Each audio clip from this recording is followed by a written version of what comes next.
반갑습니다. 최종원입니다. 1월 14일에 새롭게 추가된 정치 테마주들, 일명 대선주라고 하죠. 이낙연 신규 편입 종목과 안철수 신규 편입 종목을 살펴보도록 하겠습니다. 굉장히 간단하고 심플하게 준비해봤고요. 같이 한번 보도록 하죠. 시작 전에 하단에 있는 구독과 따봉 버튼 눌러주시고 본론 끝까지 시청하시기 바랍니다. 그럼 시작합니다.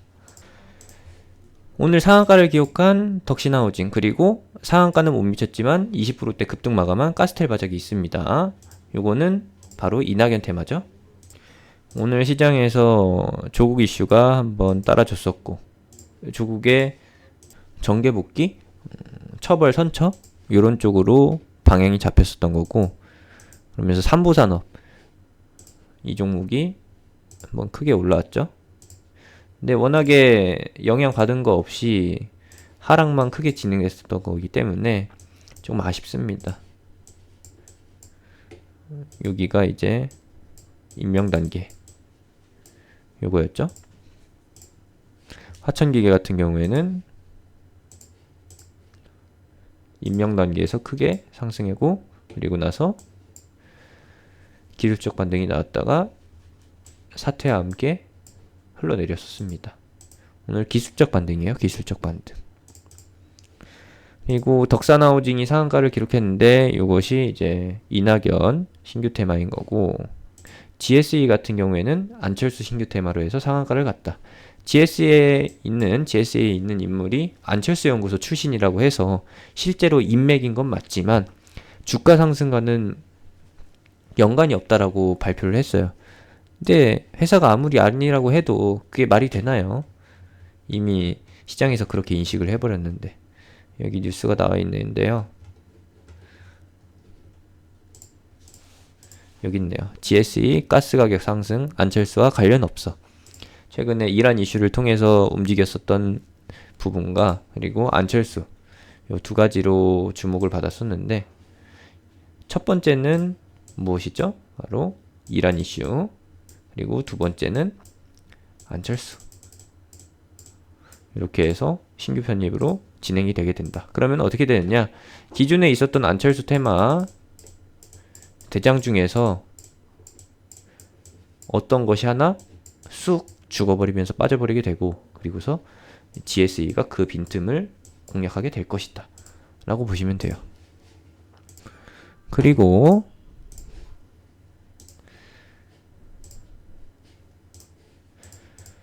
까뮤 ENC도 마찬가지로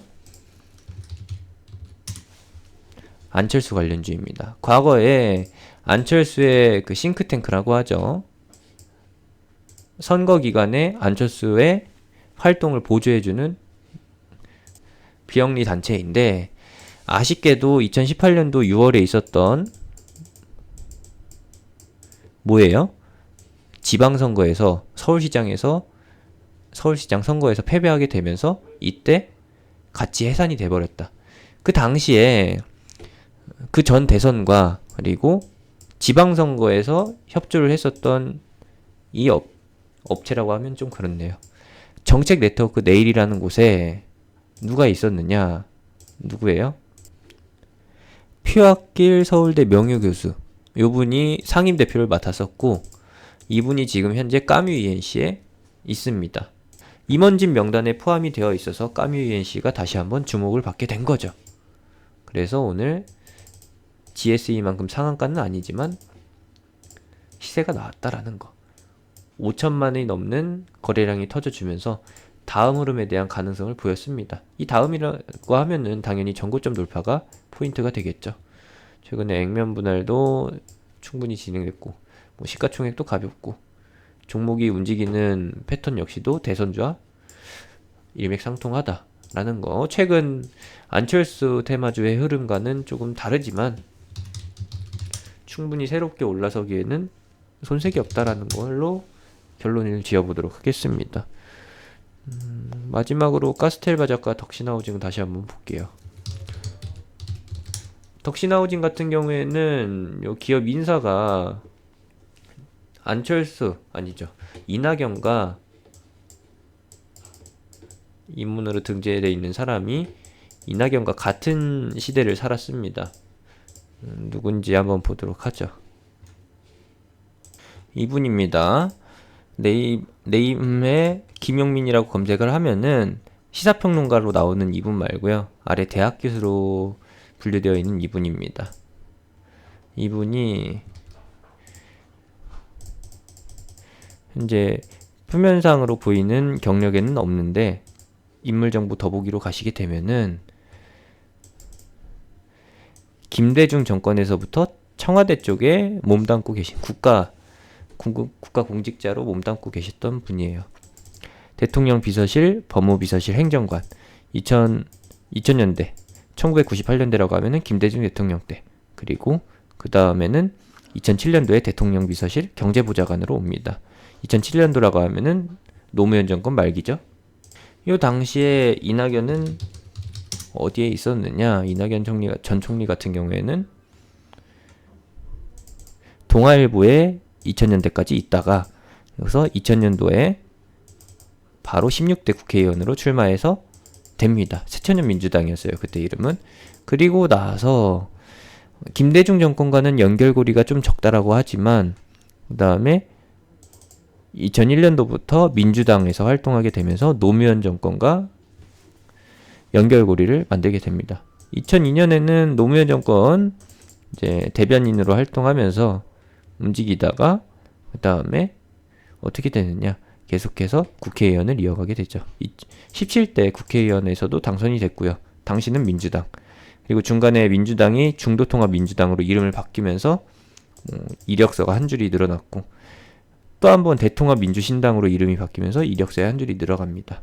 다시 한번 민주당으로 바뀌게 되면서 이제 18대 국회의원 활동을 시작하게 되죠. 18대 국회의원에서도 승리를 하게 되면서 재선에 성공하게 되고, 그 다음에 계속 이어져 오다가 현재에 이릅니다. 19대 국회의원에서도 당선이 되고요. 그 다음에 전남도지사를 지냈다가 국무총리 자리로 올라오고 이번에는 대선 행보를 가고 있다라는 거. 업데이트된 내용이라고 하면은 뭐예요? 요거죠. 어제 마지막 출근, 아니죠, 오늘 마지막 출근을 했다. 14일이면 오늘입니다. 14일에 정세균 총리 임기가 시작됐고요. 14일 00시부터 정세균 총리의 마지막, 아니죠, 새로운 임기가 시작됐고, 그리고 이낙연 총리 같은 경우에는 마지막 출근을 했다. 인수인계를 위해서 출근을 했고, 이거 직접 업데이트한 건 아니겠지만 누군가가 업데이트를 해서 사퇴를 확정 지었다라는 거. 우리 주식판에서는 이낙연 총리의 사퇴가 엄청난 의미를 담고 있지만 일반적인 관점에서 봤을 때 사퇴가 자랑할 만큼 축제 느낌의 이벤트는 아니기 때문에 떠들썩하게 올리진 않은 것 같아요. 이 뉴스로 해서 보시면 될 것 같고, 이제 전 국무총리면은 잠시 머무르는 기간, 여기가 총리 기간이었고 여기가 현재, 이제 앞으로 발생될 미래는 무엇이겠어요? 당복기죠. 뉴스 기사를 찾아서 같이 보여드리고 싶은데 여기서 잠깐 말씀드리게 되면은 이낙연 전 총리는 이제 인터뷰를 통해서 무엇을 얘기했느냐? 비례대표 의석은 받지 않겠다. 비례대표석은 내가 받게 되면은 다른 사람의 기회를 뺏어가는 느낌이 강하기 때문에 비례대표석은 받지 않겠다라고 얘기를 했고요. 요것에서 이제 두 가지 포인트가 발생되게 되는데 요거는 지금은 말씀드리지 않겠습니다. 이제 여기서 발생되는 포인트는 사람들이 오해를 하고 있다라는 거. 일반적인 관점에서는 사퇴라는 거는 악재처럼 보여요. 하지만 이낙연 전 총리가 왜 사퇴했는지를 알게 되면은 이건 악재가 아니라 호재이고, 호재가 악재의 탈을 썼기 때문에 매도세가 나올 수 있다라는 거. 그리고 이 과정에서 새로운 신규 편입 종목들이 나왔기 때문에 기존 종목에서 이탈 매물이 나올 수 있다라는 것까지도 감안하시면서 두시면 됩니다. 그러면은 기존 주가는 어떻게 되느냐? 기존 종목들은 단순히 투매가 나온 거예요. 호재가 악재처럼 보이면서 매물이 나온 것이고, 신규 종목이 상한가를 가니까 당연히 눈들이 돌아갈 수밖에 없겠죠. 객관적으로 이성적으로 바라보기보다는 당연히 욕심에 의해서 감정적으로 대응하게 된다. 욕심을 쫓다 보니까 굳이 대응 안 해도 되는 부분에 대해서 대응하게 되고, 내일 일이 어떻게 될지는 모르겠지만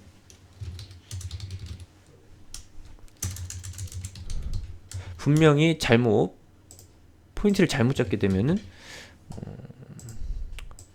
뭐 그럴 수 있다라는 거죠.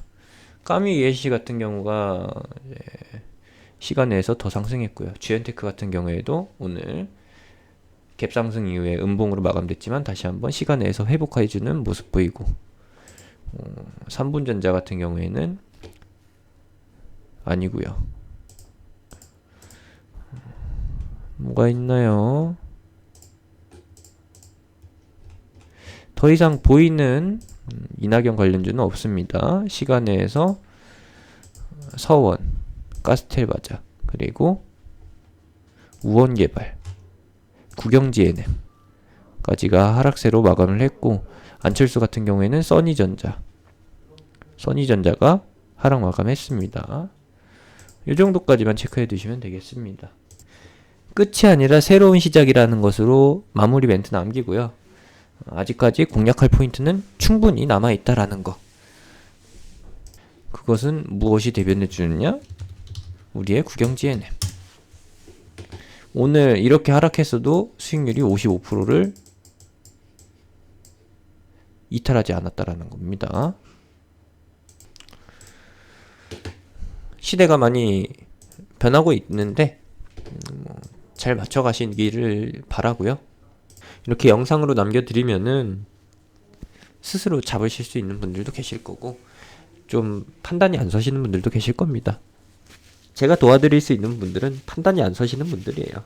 직접 판단 내리실 수 있는 분들은 영상만 보고도 충분히 할 수 있다라는 거, 부족하신 분들은 제가 운영하는 톡방에 들어오셔서 조금이나마 배워가시길 바란다라는 걸로 마무리하고요. 제가 운영하는 톡방 들어오시면은 시황이나 이런 관점들 공유 받으실 수 있으니까, 무료로 운영하는 방이니까 관심 있으신 분들 놀러 오시기 바랍니다. 하단에 있는 링크, 댓글에 있는 링크, 영상 끝나고 나오는 아이콘 클릭해서 제가 운영하는 톡방으로 들어오실 수 있습니다. 이상입니다.